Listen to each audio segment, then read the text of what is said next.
bring the whole fucking diseased, corrupt temple down on your head. It's gotta be biblical.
Hello there, I'll do the intro then. We didn't say that, did we? Welcome, Patriots across the pond. Midweek Metals with Matt Geiger. We didn't do a show last week because it was Matt's born day celebrations and he was busy doing other things. So, Matt, many happy returns to you. How are you, sir? Thank you. Doing well. A little, as I told you, a little under the weather, but I'm good. You know, staying busy. Right, a lot to talk about. You know, obviously, precious metals going absolutely apoplectic. There's a barking at something in the background. Or probably barking at a squirrel or something. Let him join us. All right. Join. So, I mean, this has been a crazy week. Take a walk through the house. We'll let him outside. Good. Yeah, we can roll. It's all good. We're pretty informal. Yeah. Good. It's definitely the season for everyone get the sniffles and it's just a bit different because they're not all telling us on TV to put masks on and queue up for tests, isn't it? Yeah, it's these dogs have been they've been great. Do you want to go out? Sorry, I have to do this on the show, but you're fine. We all love animals. Yeah, right. I hope so. The latest thing that came out on animal cruelty, and they're taking that really seriously with dog fighting and as they should. Mills. Yeah, but I mean, it's just so refreshing. I can't tell you how many years and how many letters I have written. I mean, that's the whole reason I became a vegetarian to begin with. But it's so, you know, how could we be at peace with ourselves if we're not at peace with all of God's creatures? That's how I feel. I mean, I get the whole vegetarian thing. My whole thing is that I'm against the mass the factory farming. I'm totally against, like, hunting. I'm all for it. Do I want to do hunting? Not really. I could do it, but just gutting an animal. To me, it's just not something I would want to do. You know, right, call me a wimp, call me whatever you want. Hunting is the most natural way. It's the most natural way. Right? I mean, because, and most people, I'm not talking about the assholes who want a head on their wall, but I'm talking about most people that I know that hunt. They hunt the animal. They use every single part. They feed themselves and their friends and their families. Nothing wrong with that. No, and there's a reverence to it, and that's what the Native Americans and natives all over did. So I don't have it's just me personally. I just have a thing, but I don't judge anyone else. However, you shouldn't be harming and purposefully being completely sadistic and disgusting to other sentient beings. 100%. Well, you saw that Indian guy, the guy that can barely speak English, who's in Congress, who was trying to say, he's going to file impeachment against Trump. He actually had a beagle farm, similar to what Fauci had, that went out of business, and they had to go rescue all these, beagles that were trapped. They just left them in their kennels, and somebody had to go show up and take them out. It's horrific. So when that guy's background comes out, he'll probably get his citizenship revoked. Well, it's funny, isn't it? How it seems that every one of these politicians in the public eye has got a similar background or something nefarious. Something going on. All coming out on. Well, what did we see about Keith Ellison yesterday? Was Scott Bessent, the head of the Treasury Department? Yeah. He came out and said that he's got tapes Keith Ellison, the idiot up in Minnesota, the attorney general, taking bribes to shut down the investigations into the fraud. Yeah. So these guys are coming out publicly saying they don't know about it. Not only do they know about it, they were getting paid to shut up. Yeah. And that's like, to me, I don't know if you caught our show yesterday, but we had Laura Worley on, and she's a survivor of MK Ultra, and we're sort of at this point, like, we're looking at all the corruption, and it's so disheartening and disgusting, and that's where our money's going. But the whole underbelly of all of that is the whole satanic thing, and these psychopathic satanic people who are ruling the world, and what the tentacles of that is. And so the corruption, as horrible and terrible as it is, doesn't even compare to the other stuff that hopefully is going to come out as well.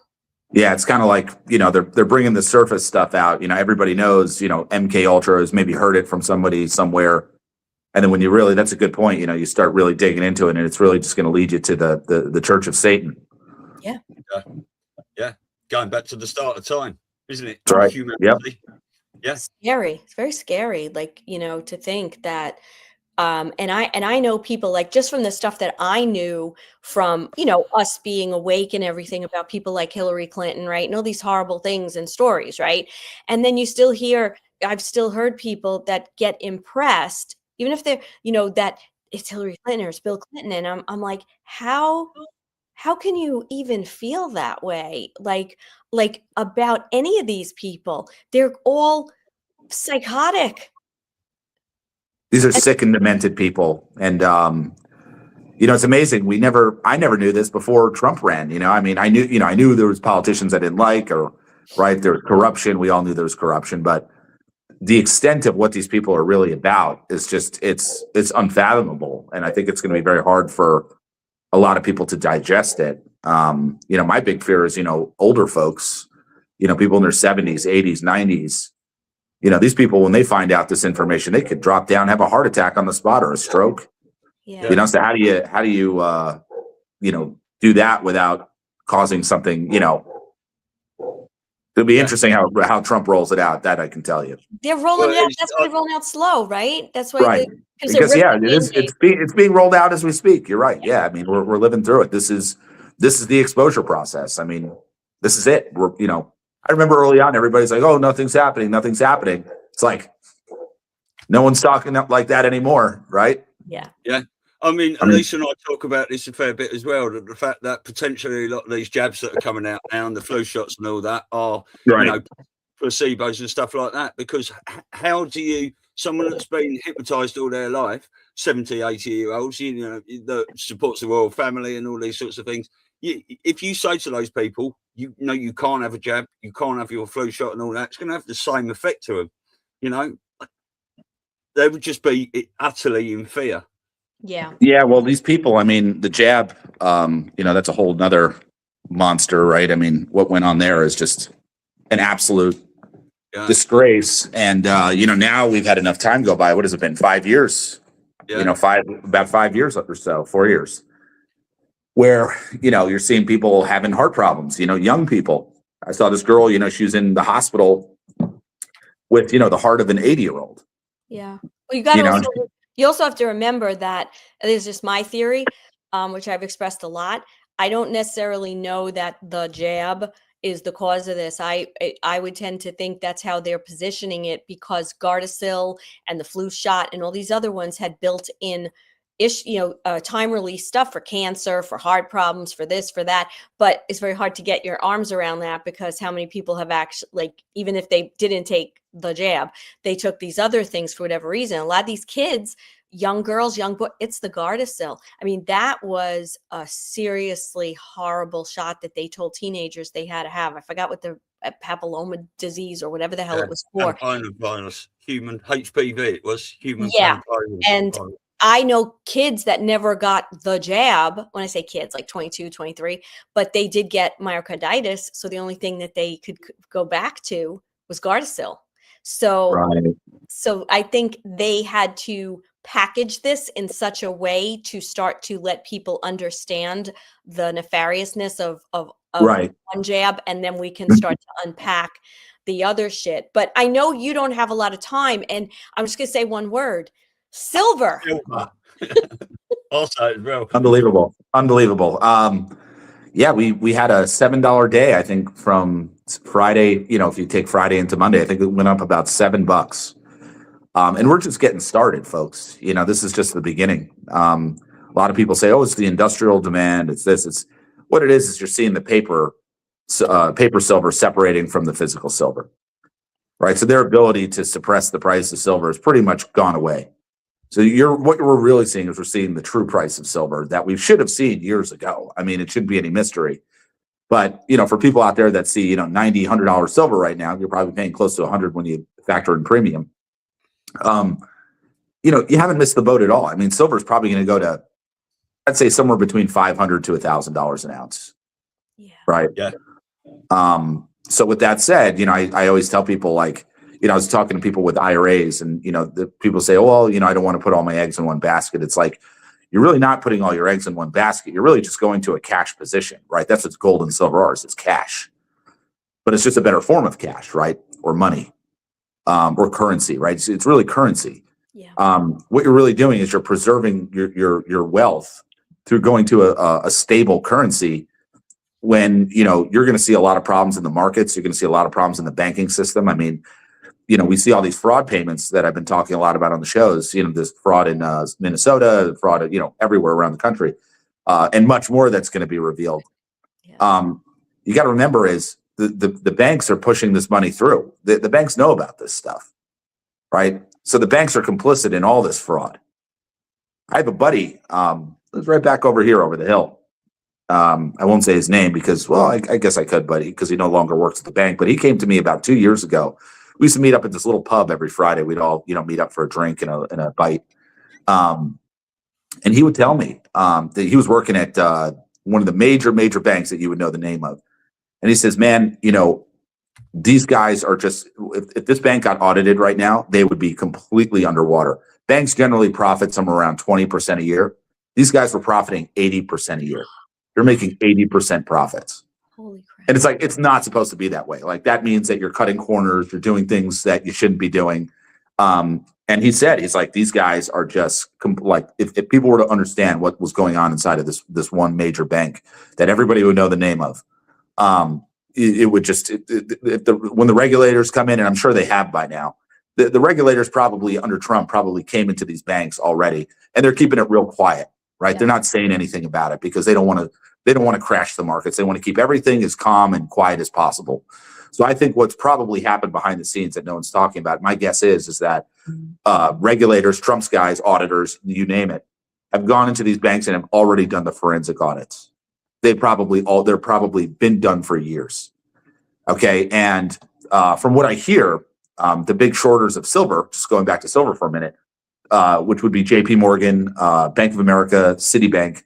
What I heard, and it's tough because this is information we can't verify, right? Right. So this is just stuff that we can, but when I tell you this, it'll start to make sense.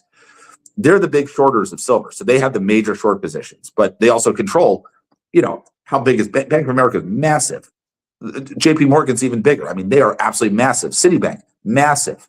Right. So if these banks went under, their whole game was, think of 2008, is they hold a gun to the public's head saying, "You're going to bail us out or else you just lose your money." Right. So I think in order to prevent that, because they had the big shorts, and these positions are just absolutely, I mean, they're losing money. I think Bank of America, with their short position, for every dollar that silver went up from, the 20 something range, they lose like $800 million. So do the math. Yeah. They would have lost tens of billions, if not hundreds of billions of dollars. It would have been absolutely taken out the bank. So what I've heard is that Trump took the short position from these big banks, made a deal with them, and handed off those short positions to the Federal Reserve, because the Federal Reserve can absorb whatever losses they need to. They can just print money. It doesn't matter. Eventually, we're going to get rid of the Federal Reserve. Right. So a lot of people don't understand that Trump wants the Fed around right now, the Federal Reserve. He wants to keep it around because he wants the Fed to absorb all these toxic assets. He wants to dump them on the Fed, who has unlimited money printing power, and they can keep it a secret too, right? They have an on-balance sheet, they have an off-balance sheet. So he's probably working on their off-balance sheet saying, "You're going to take these positions, you're going to take these shorts, and you're going to eat them." right? So Trump is using, I believe, the Federal Reserve to absorb a lot of the derivatives and the toxic assets in the banking system over the last, however long he's been around. He's using that while trying to keep the banks solvent and stable at the same time. There's still going to be problems. Don't get me wrong. Yeah. But you can see he's mitigating the problems most likely by using the Federal Reserve and their money printing capabilities against them, which is great, right? Trump's, and that's probably the case, right? Because we're just speculating, but that Trump always uses the move that they're going to use against you to take them down, right? It's the reversal. Yeah. So he's a master. He's a master. So that's why it's very plausible that this stuff probably is happening, right? So that's kind of exciting. And remember, I'm going to probably get the time wrong because everything just seems to be coming so fast. What was it, like 3 months ago, 5 months ago, when they were doing the construction on the Fed? Remember when he had that press conference? Right. Yep. And he called out Jerome Powell. What? Yeah, and he's just standing there. A bit of paper out of his pocket. No, here it is. Yeah, he's like, you're $1 billion over budget. But the way, in typical Trump form, he's standing there saying, yeah, we're going to do some construction. So obviously, what is construction? Like, they're going to put up wall, that's what he made it sound like. It was like physical construction. But, and I found it so entertaining how whoever Jerome Powell is at this point, whoever that individual that's standing there, I mean, it was such a shaming ritual. He's just, it was great. It was fabulous. Yeah, and what's Jerome Powell going to say to Trump? Oh, could you do it better? Trump will be like, yeah, I do it better. I build skyscrapers, dumbass. Exactly. There's so many. I remember Trump wanted to, years ago, this is probably 15, 20 years ago when the UN was doing renovations. Trump actually said, hey, I'll do them for you for like $200 million. He's like, I'll get you the best stuff. We'll put up, the best, interiors, we'll just do it real like classy. This is way before he ran for president. And they wound up settling on a contract, and I think they paid something like $5 billion. So Trump would have done it better for $200 million, and they wound up doing it for like $5 or $6 billion. So he's just always proving the point. Yeah, exactly. So now I had seen a few things yesterday, I guess, talking about 88, right? Because I think silver's over 90 now, right? Where is it today? Like 91. 91, 92. And there was a lot of like 92.17 at the moment. What's that? 92.17. And there was a bunch of talk, like a lot of the gematria that's connected with the number 88, because I saw it. You tuned into some of that stuff. Want to comment on it? Yeah, breaking the eights. Yeah. Yeah, the Back to the Future, 88 miles an hour, right? There was a couple of memes too, like a couple. I've been watching Rambo and Stormy and Joe and all that, and the 88 comms have been coming in so much over the last, 3, 4, 5 months. I got to talk to. Do you guys know Tom Numbers? Yeah. Yes. Yeah, Tom's a good friend of mine. I'm actually going to be on his show probably pretty soon. So he's promoting Verity. Oh, good. Yeah, so he's a guy who you'd want to talk to about that stuff. He can really break that stuff down very succinctly. Does he go on other shows too? Like, Tom you think he'd come on our show? I haven't seen him. Yeah, Tom Sidney Bushel. I haven't seen him on any shows as of late. Okay. He's kind of in his car, isn't he, down by the beach? Yeah, exactly. Yeah, he's been doing those shots. I don't know. I just got back in touch with him. We used to work together like last year, and then things kind of fizzled out, and we kind of went our separate ways. We're friends. Tom and I are buddies, so it's not like it's so serious. So we're getting back together. He's going to be promoting the company, but he's always an interesting guy to talk to about the numbers because, of course, Tom Numbers, right? It's in the name. Cool. I want to ask you a question about that because let's just use one company for a lot of people have accrued some silver and stuff, and obviously no one's going to sell it at the moment. But in the future, if people start getting a little bit short on money and things like that, and they want to sell some of their silver off, bullion by post, for example, in the UK, silver price on there is 68.41, but you cannot buy an ounce of silver now. Well, it will cost you £107. There's your 107 again. Cost you £107. But if you want to sell some silver you bought from them back to them, they will only give you about £68, £69.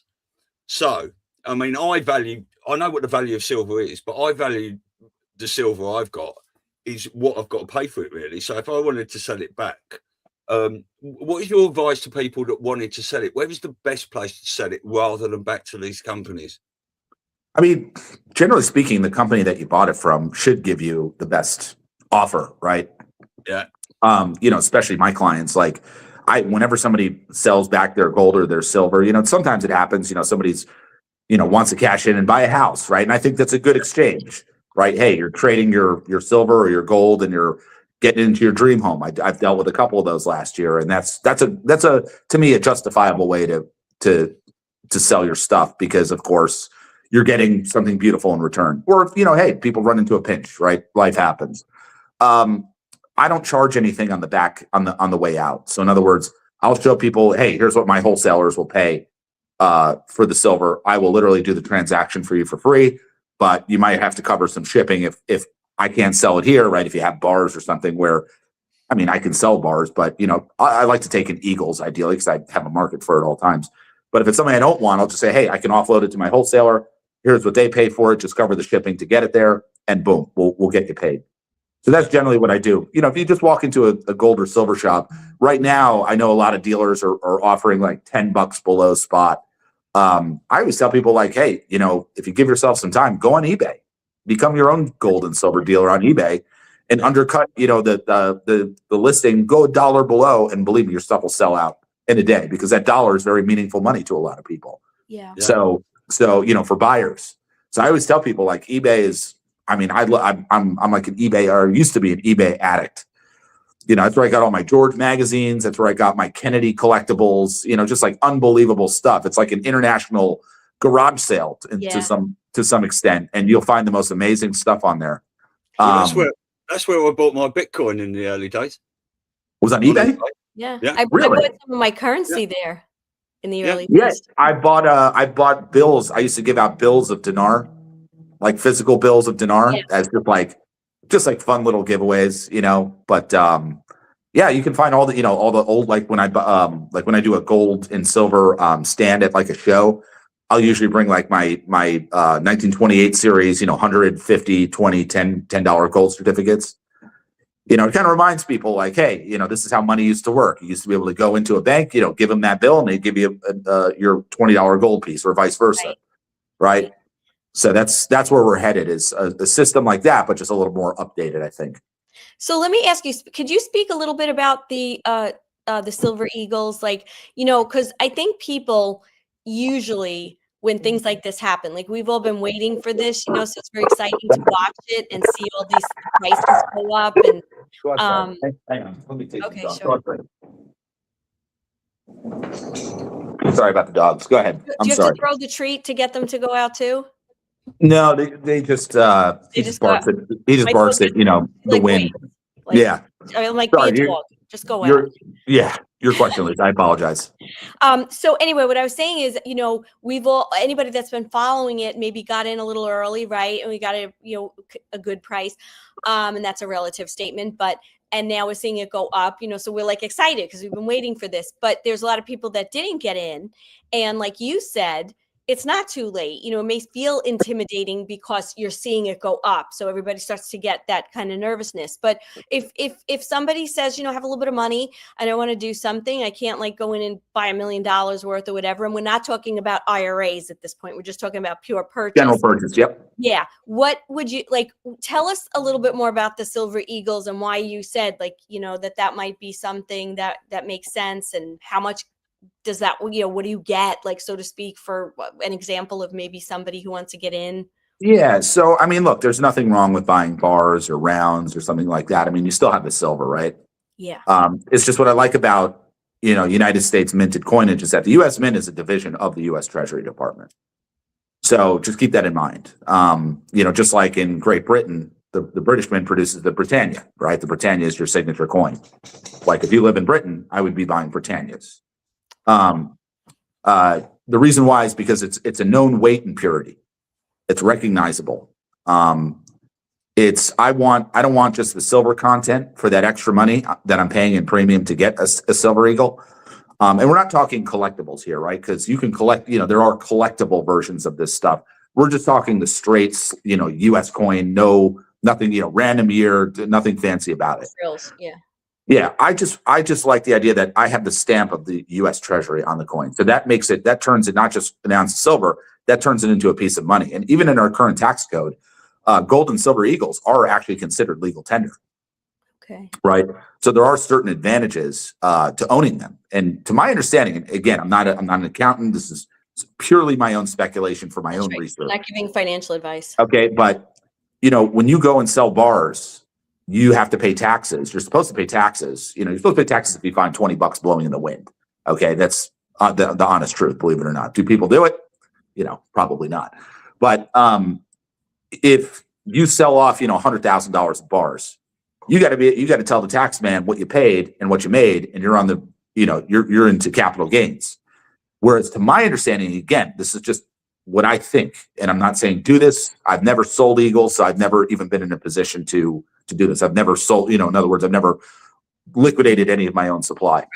But to my understanding, because it's already legal tender, you could go sell $1 million of gold or silver eagles and there would be no tax consequences because it's already legal tender. Got it. Right. So in other words, if you go and transact money, do you get taxed again? It's like, no, yeah, you might pay sales tax, but that's not what I'm talking about. Right. So I think there's major advantages to being in US coinage versus other world coins or other or just straight up silver, bars or rounds, whatever.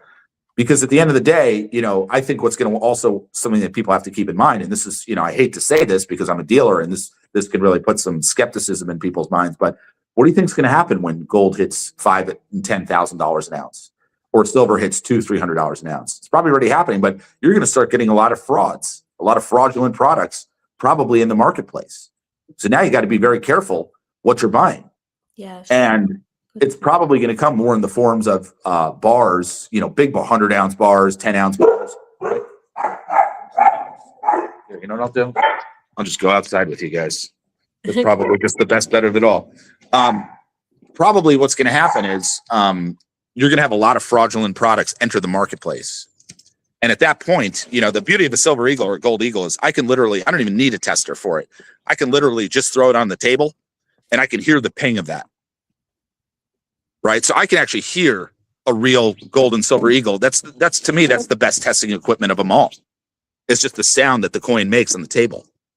So to me, just from that perspective, I would always advise people to go the coin route. Okay.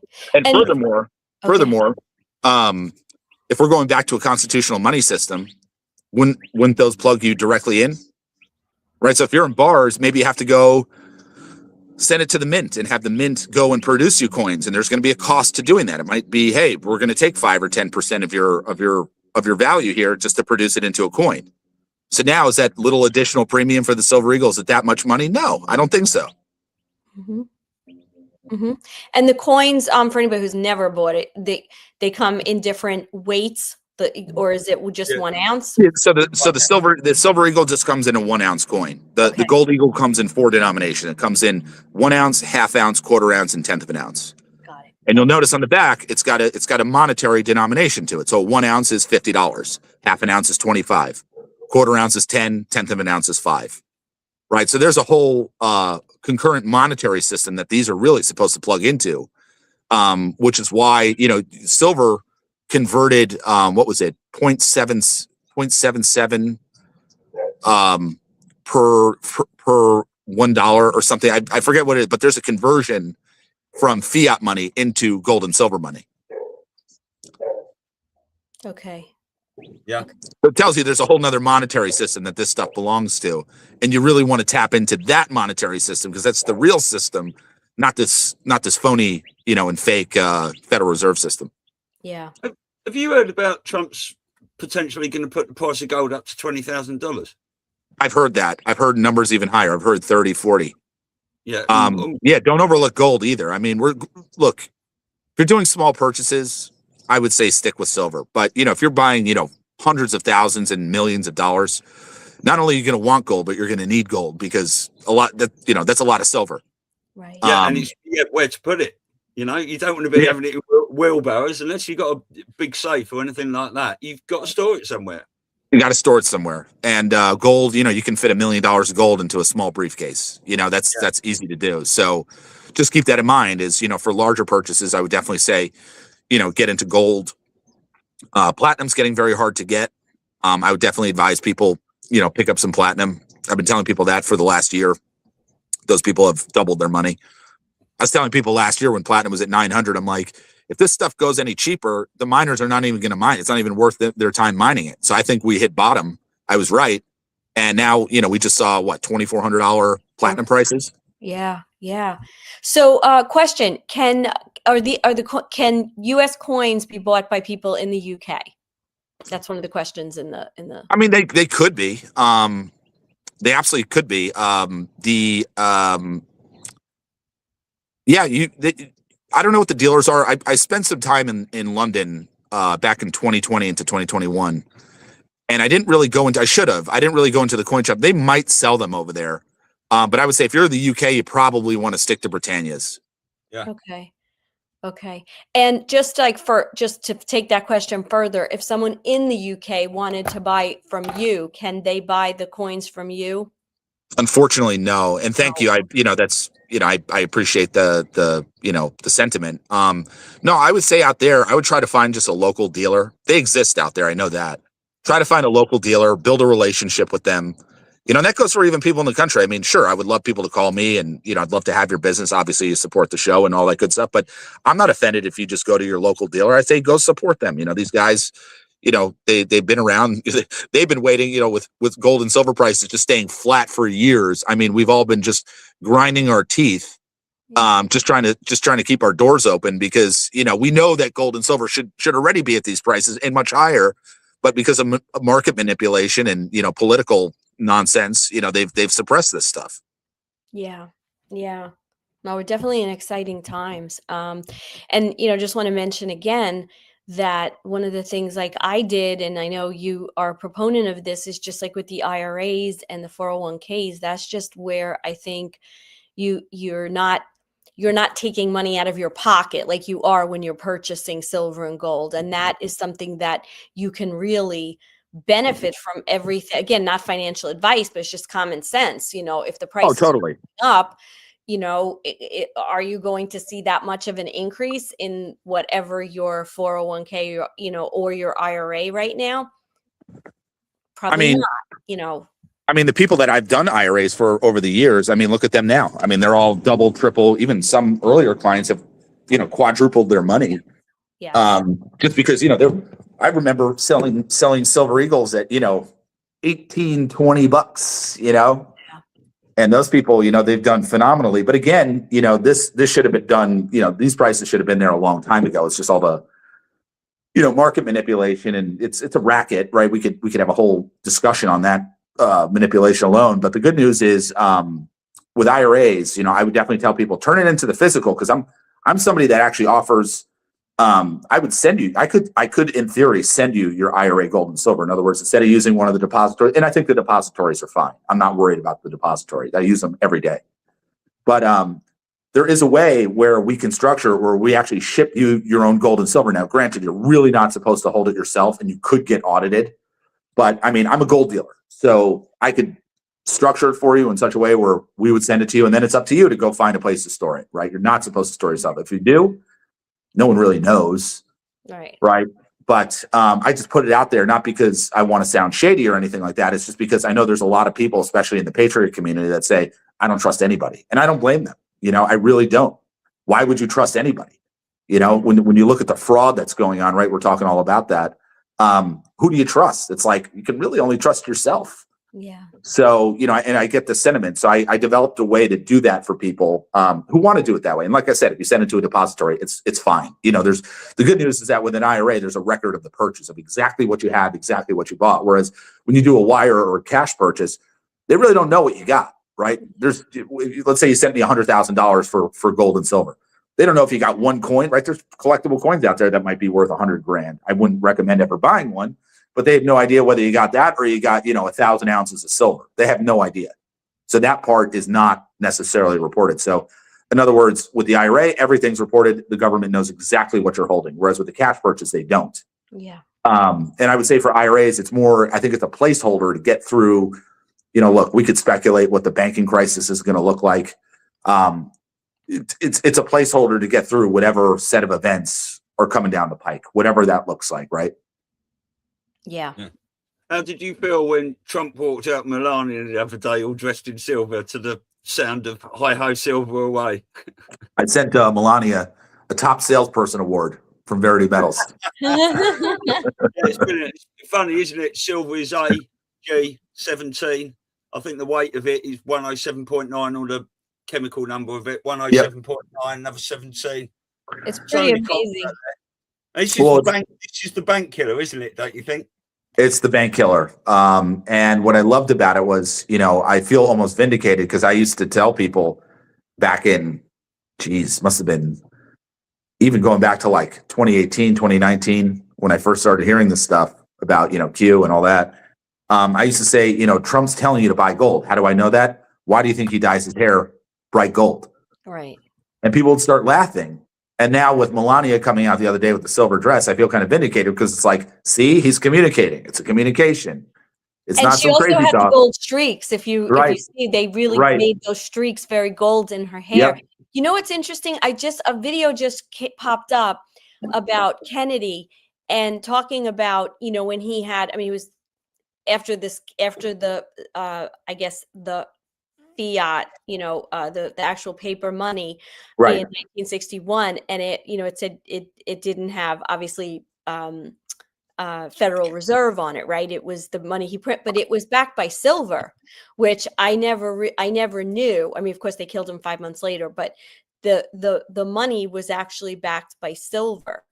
And what you're talking about is executive 11,111. What Kennedy wanted to do is he wanted to start with small denominations and have, for every $1 bill, right, there would be $1 of silver attached to that bill. Right. And the reason why he had to use silver is because gold was confiscated at that time. Gold didn't come back till 1974 under Gerald Ford. Gerald Ford in 1974 allowed gold ownership again. So Kennedy's really his only option was to use silver. Yeah. So he wanted to tie the dollar to silver. And as soon as he did that, that was in 1963. They actually started, I think he did it through executive order. And then the following year in 1964, after he was assassinated, they overrode the executive order. Exactly. Yeah. Right. Yeah. And then, of course, they took all the silver out of our money. So they made sure that never happened again. And then by 1971, Nixon, with a gun to his head, of course, because I don't blame Nixon for it, Nixon, through executive order, took us off the gold standard. Yeah. So, we heard about that confiscation a long time ago, but do you think there's anything to worry about for anyone? We do believe Patriots are in control, obviously, don't we? But totally. No, I don't think, I think it's absurd to think that. If Kamala Harris won, absolutely. But the government, here's why. The government likes to work covertly. They don't want to work overtly where everybody sees it. They can print whatever money they need. They've been printing whatever money they need. We just found money printing machines in Congress that no one knew about, right? So, in other words, they have what they need. I would be very leery of the crypto space, although I do like XRP, I like Theta. I did very well in Bitcoin, although I'm probably going to be offloading that here one of these days because I think it is DARPA. I never really liked the crypto space. I've always been skeptical, but just through friends of mine, Mel Carmine telling me, Matt, go buy some XRP, right? And it did very well. A couple months later, quadrupled. So thank you, Mel. But I would say gold and silver is going to be your go-to in this type of environment. Well, they are the only real currency, aren't they? Whatever happens with crypto, and people might make some money, and it might be used in a new system, but gold and silver coming from the earth, it's the work of value to get it in your hand, isn't it? Basically, the energy. It takes energy to mine it, right? So that's what gives it value, is the fact that you got to go and put energy in to dig it out, and the supply of it. There's only so much to go around. I think there's a lot less silver out there than people think, and a lot more gold than people think. So I would tell everybody, get out to, whether it be me at Verity Metals or your local dealer, just get out and, get as much as you can handle. Well, we are super excited because soon I are just finalizing our website, which, by the way, if we do say so ourselves, it's kick-ass. And we have a beautiful section for our partners and beautiful area for Verity Metals on there. Nice. And can't wait to see it. Yeah, I think you're gonna like what we did, but we made it very user friendly and easy for for people to be able to access as well. So, but let's put our number. That people can call that are watching our show to get in touch with Matt if they want to either roll over their IRA or 401k, or they want to just do a straight purchase. So that's 1-888-318-7598. We've, I hope you don't mind, Matt, we've reworked your little video on your website to put our number over the top of it when we're playing it on our website. Nice. Okay, good. Yeah. And so, I know you've only got a few minutes left. So just a quick word about the global situation then, because what happened with Maduro, whether it happened then or this has really set the world afire, hasn't it? What we're hearing about all this technology, the military app when they went in there and these soldiers talking about they couldn't do anything. And it's really set off a ripple of what's going on. It's going mad in Iran as well at the moment, isn't it? Totally. I mean, Cuba's next, right? Trump even explicitly said, Cuba's next. We're taking Cuba. And he basically said, in so many words, we're taking Mexico. Yeah. What are they going to do about it? Nothing. We can do nothing about it. Probably. They're going to surrender. Yeah. Absolutely. The Cuba thing is really kind of sad because my in-laws are from Cuba, and when they tell me, when my mother-in-law tells me the stories of how they had to leave, it's so heartbreaking. It's and they're still scarred. They will never get over this trauma because anyway, she was like, I was showing her, and I tried to bring her into the loop on things, with what's going on in the world. And I was showing her that there was one of the articles on Telegram that talks about that Cuba's next. And she literally, her voice was shaking. And she's like, I wish Trump was around in 1961. And it was so sad. But I think those people that are still left in these countries that had to deal with these horrible things, at least there's some vindication now, even if they're here, like unlike the people in Venezuela that were celebrating because it directly affects them now. I just think everything that's happening in all these countries, like the girls in Iran letting their hair come out and waving their hair, like it's just so hearkening to Nasara and peace around the world, and the change that's supposed to make us live in this much better place. So I think we're finally seeing the good stuff like in front of us. Now we're seeing Trump roll out his agenda. This is Trump's real agenda, what we're witnessing, right? All the other stuff in the past, lowest unemployment. He was just shielding him.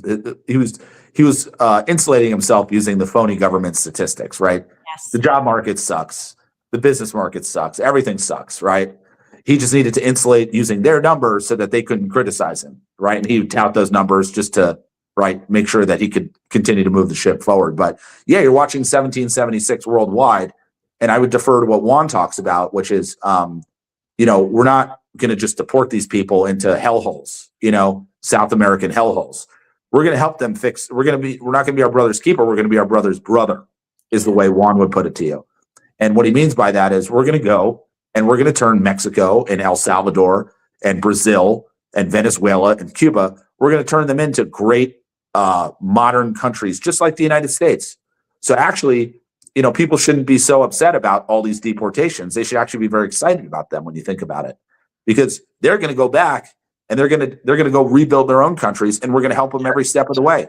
Yeah. We'll help give them money, right? That's a better place. If you want to talk about spending money on foreign aid, I'm all for. The one thing I would say, hey, foreign aid would be good for is helping them turn their countries into just like the United States. Yeah. Right. I think it's going to be a worldwide phenomenon. I think literally what the deep state wanted to do is they wanted to turn us all into a communist hellhole, right? And what Trump's going to do is kill us. What Trump's going to do is going to reverse the whole thing, and he's going to use their move to turn everybody into the United States around the world, right? And bring prosperity, wellness, you name it. So it's exciting.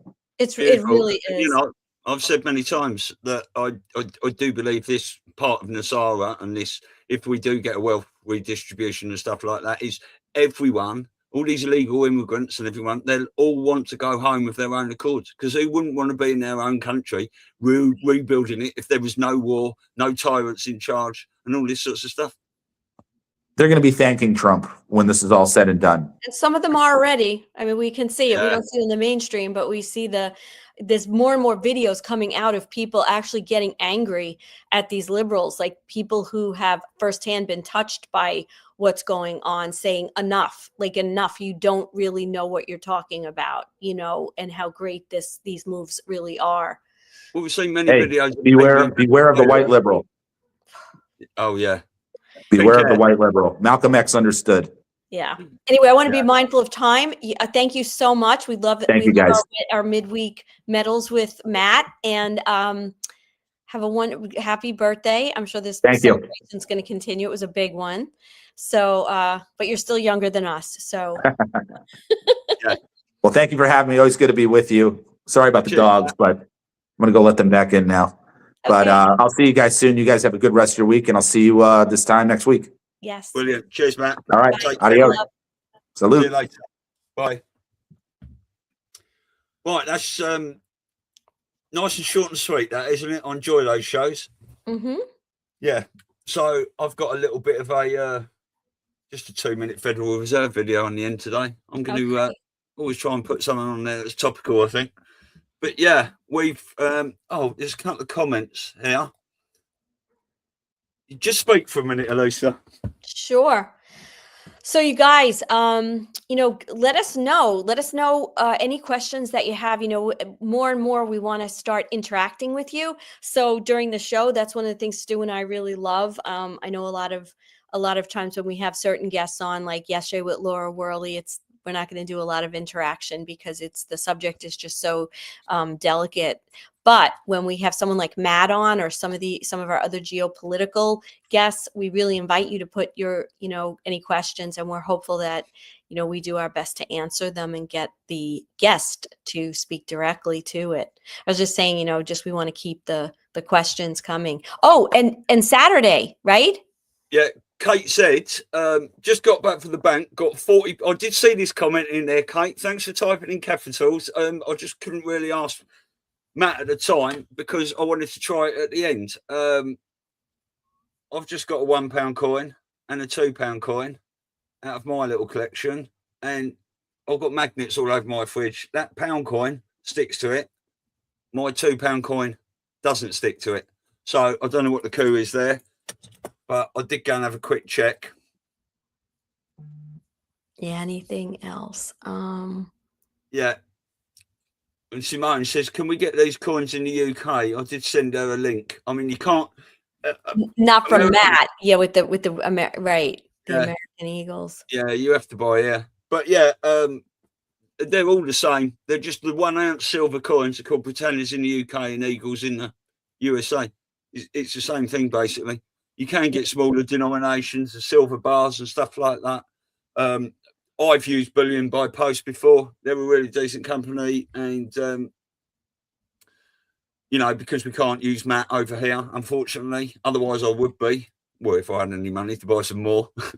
Right, I know, right? A lot of us. Yeah. But, you know, the thing is, like, even if you just have enough to buy 1 coin or 2 coins, why not? You don't know what the value is going to be, you know, in a couple of weeks, a few months, next year. So I don't know. Like I said, if you've got, I also to people with crypto, never put any money into these things that you're not willing to lose, right? But gold and silver is different, right? But you might buy a 1 ounce silver coin at the moment. It's going to cost you about £100, or 107, £100, right? And that might go up. £200, 2,000, 3,000, 5,000. We don't know, do we? Because I did say to Larry Ballard the other day that if Trump puts gold up to 20,000 and silver's got to come to 5, 6, 7 to 1, or even up to parity or surpass it, that means if you buy £100 silver coin, it might go up to 20,000. You don't know, do you? But if you've got a little bit of cash spare, and I'm not a financial advisor, and nor is Elisa, but have a look at a few of these cryptos. You know, there's Bitcoin maximalists out there that Bitcoin is the only one. Everything else is shit, right? Or you've got the people that look into XRP and all this stuff that's happening in the new banking system and everything. And XRP is about, how much are they? £1.50 at the moment, something like that. Yeah, it's so like £100, you'll get about 60 of those. And what if that goes and surges like £1.61 XRP is at the moment? So £100, you get more than 50 of those. What if XRP goes to, you know, Scott Stone was talking the other day about maybe between $10,000 and $35,000. Someone was saying that it has to go to a minimum of something for it to, was that 10,000? It has to go to a minimum of 100. Minimum of 100 to actually do the job it's meant to be doing. Yes. So, but that doesn't mean that's where it would stay, obviously. But so Yeah, the point is, it's just very likely that it's going to get up to 100 relatively soon, right? We don't know what that is. It's just, listen, I always look at it this way. How much money do we waste? Even when we don't have money, we buy, you know, coffees for $5-6 US. You know, you just, you know, you get a smoothie, you do this. I'm talking about food, but a lot of times that's what we do. And then you're like, you have a certain amount in your pocket, and then all of a sudden you're like, oh, what do I do with all that cash? So I'm saying, if it's, you know, $5, $10, $20, you can put it in something that potentially may have a decent return. So Kate just said, my £1 don't stick either. I don't know. I haven't even, do you know what? I haven't even looked into that. When you asked that question, I thought, do you know what?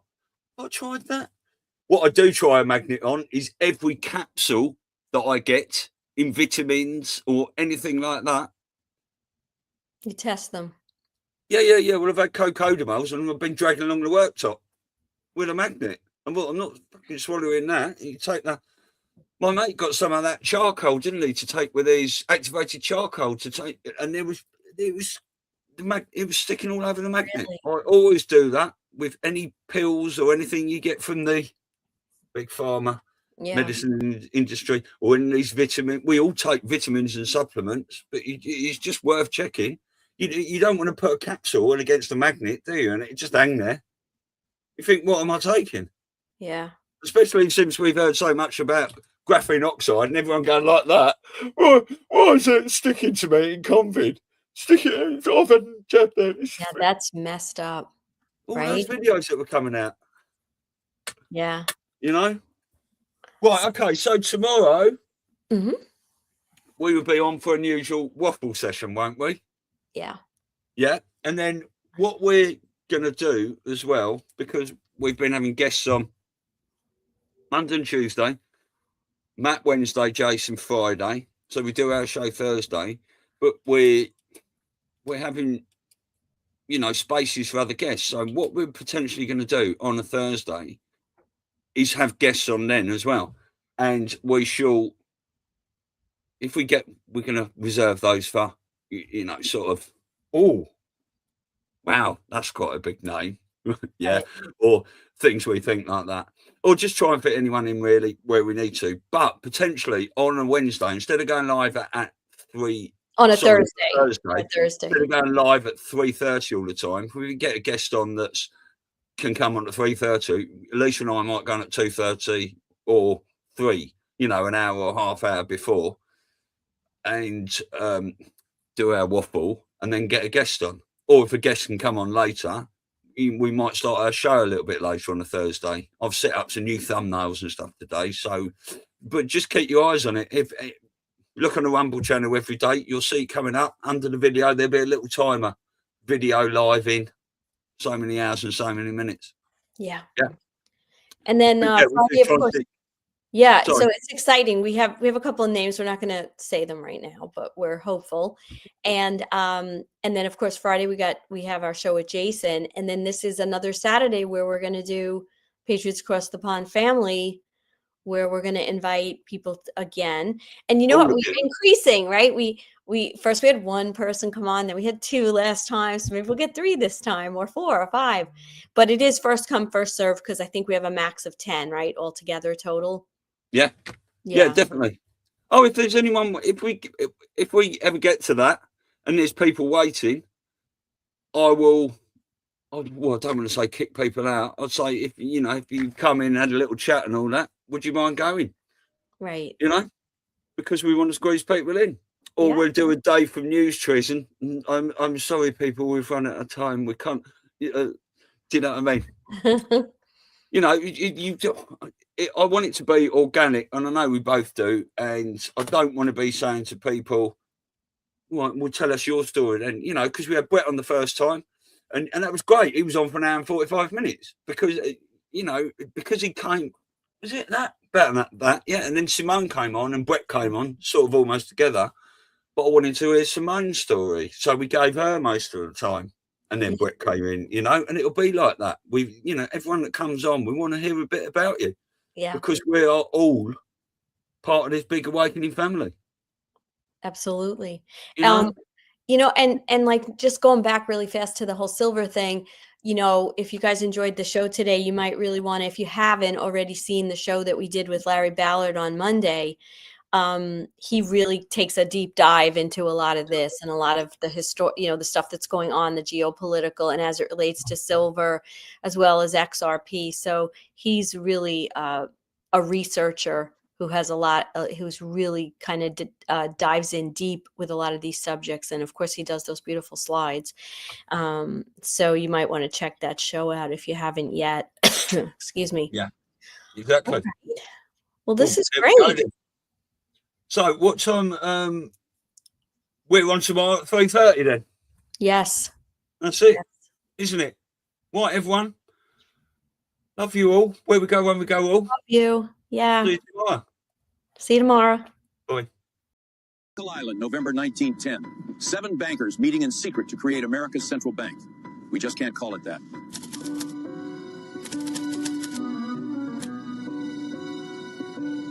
The 1907 panic nearly destroyed us. Banks failed, fortunes vanished. We want to control America's money supply, create booms, trigger busts, and profit from both. And how will we do that? We'll create money from nothing, loan it to the government, and charge interest. Legal counterfeiting, my friends. But there's a cost. Every dollar we print steals value from existing dollars. It's a hidden tax that flows directly to us. And it gets worse. If we ever get off the gold standard, governments can print money for wars. Endless wars become possible and profitable. Since Americans hate central banks, we'll call it the Federal Reserve. Sounds governmental, doesn't it? It's not. The president will appoint board members, but we'll pick who he appoints.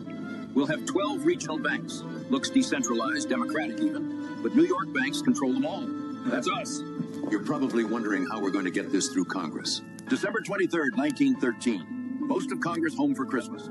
Perfect timing for passing unpopular legislation. I'll publicly oppose our own bill in Congress. They'll pass it thinking they beat Wall Street. We'll fund university chairs, write the textbooks. They'll teach our system as economic science. Beautiful.